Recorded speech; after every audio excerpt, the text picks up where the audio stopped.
where I would dig, and there'd be this wall that hadn't been dug out yet. This stuff looked like, it looked like when you drive in Arizona and you go past a cliff, and there's all that rock that just is, cliffing down. That's it. It was just awful.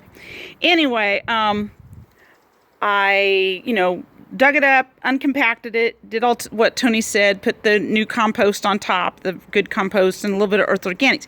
But then when I got back to the very last 10 feet, which were the ones that I'd put earth organics on to begin with a couple weeks earlier and dug it in a little bit, when I got back to that original 10 feet, for the top inch or two, the soil was black and moist. I could not believe it. It was not the gray dust that I'd been dealing with everywhere else in the garden. And to me, it's all about the soil. And for the difference where I just put the Earth Organic, I hadn't put any other amendments or anything else since, a month or two. The difference was unbelievable. That sold me right there.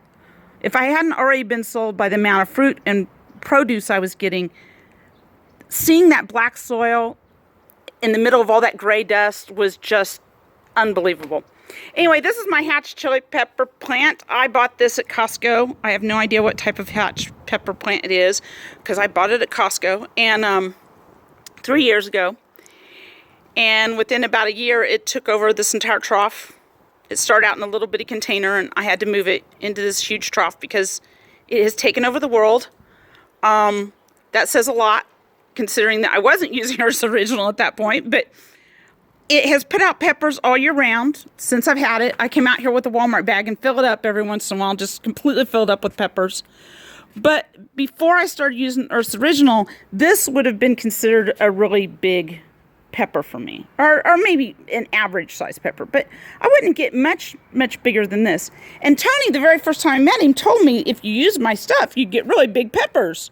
Much bigger peppers. Yeah, well, gee, Tony, I guess you do know